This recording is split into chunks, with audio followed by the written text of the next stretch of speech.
ആശിക്കൊന്ന് അവിടേക്ക്. എന്താണ്? നിങ്ങൾ എന്റെ ഉമ്മനെ വിളിച്ചിട്ട് ഞാൻ നാളെ വരുന്നില്ല എന്ന് പറഞ്ഞോ? ആ പറഞ്ഞിട്ടുണ്ടിയായി.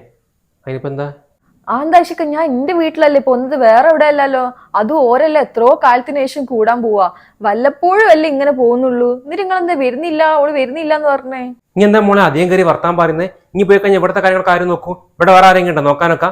എന്റെ ആശിക്ക, അങ്ങക്ക് വേണ്ടി ഞാൻ കുറെ കാര്യങ്ങൾ വേണ്ടെന്ന് വെക്കുന്നുണ്ട്. എത്രാന്ന് വെച്ചിട്ട് ഞാൻ ഇങ്ങനെ സാക്രിഫൈസ് ചെയ്ത് ജീവിക്കാം? എനിക്ക് ഇന്റേതായിട്ടുള്ള ഇഷ്ടങ്ങളൊക്കെ ഉണ്ടാവില്ലേ? ലൈഫ് ആകുമ്പോൾ കുറച്ചൊക്കെ സാക്രിഫൈസ് ചെയ്യേണ്ടി വരും. ഇനി എന്താ വിചാരിച്ച് കല്യാണം കഴിഞ്ഞാൽ സുഖവാസമായിരിക്കുന്നതാണ്? കുറച്ച് കാര്യങ്ങളൊക്കെ ചിലപ്പോൾ അഡ്ജസ്റ്റ് ചെയ്ത് ജീവിക്കേണ്ടി വരും. എല്ലാം എന്റെ ഇഷ്ടം നോക്കി ഇവിടെ നടക്കുന്നില്ല. നിങ്ങൾ സാക്രിഫൈസിനെ കുറിച്ച് ഇങ്ങനെയൊക്കെ പറയുന്നത്? നിങ്ങൾ കുടുംബത്തിൽ എന്തെങ്കിലും പരിപാടി ഉണ്ടെങ്കിൽ നിങ്ങൾ പോവാണ്ടിക്കലുണ്ടോ? എനിക്ക് വയ്യാന്ന് പറയുകയാണെങ്കിൽ നിങ്ങൾ ഇനിയും പിടിച്ച് കൊണ്ടുപോലുണ്ടല്ലോ. കെട്ടിക്കൊണ്ടുവന്ന പെണ്ണുങ്ങൾ മാത്രം അഡ്ജസ്റ്റ് ചെയ്യണം, ആണുങ്ങൾക്ക് ഇതൊന്നും ബാധകല്ല. എന്തെങ്കിലും അങ്ങോട്ട് പറയാൻ നിന്നിട്ടുണ്ടെങ്കിൽ മുന്നോട്ടെങ്കിൽ ബഹുമാനമില്ല. എന്താ നമ്മളെന്തെങ്കിലും അടിമകൾ തന്നെയാണ്? ഇനി അധികം കയറി എന്നെ ഭരിക്കാൻ വരരുത്. അങ്ക ഓടുന്ന് കെട്ടി എന്നോട് ഇങ്ങനെ സംസാരിക്കാനുള്ള ധൈര്യം? ഇനി ഇത്ര നേരം പറഞ്ഞത് കേട്ടിരുന്ന എന്റെ ക്ഷമ, ഞാൻ അക്കന്ന് റെസ്പെക്ട്.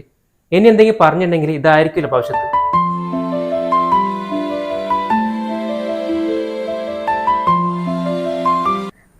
എന്താ ഇറങ്ങാണ്. നീ അങ്ങോട്ട് ഈ ബാഗൊക്കെ പാക്ക് ചെയ്ത് പോകുന്നത്? ആശിക്ക, ഞാൻ പോവാണ്. എനിക്ക് നിങ്ങൾ അടിമയായിട്ട് ഇവിടെ നിൽക്കാനൊന്നും വയ്യ. നിങ്ങൾക്ക് ആവശ്യം ഒരു ഭാര്യനെയൊന്നല്ല, ഒരു വേലക്കാരിനെയാ. അത് നിങ്ങൾ വേറെ എവിടെയെങ്കിലും തപ്പിയെടുത്തോ. എന്തായിട്ട് ഇന്ന അതിന് കിട്ടൂല. എന്താ എൻ്റെ അഹങ്കാരം അല്ലേ? എനിക്ക് ഇത്ര വാശി. പോകുന്നൊക്കെ കൊള്ളാം, പിന്നെ ആശിക്ക എന്നെ കൂട്ടാൻ വരുമോ ഇങ്ങോട്ട് വരാമെന്ന് പറഞ്ഞിട്ടുണ്ടെങ്കിൽ ഞാൻ വരില്ല കേട്ടോ. ഈ വീട് നിങ്ങൾ പാടി ഇറങ്ങി കഴിഞ്ഞിട്ടുണ്ടെങ്കിൽ അന്ന് ഞാൻ തിരിഞ്ഞു നോക്കൂലേ.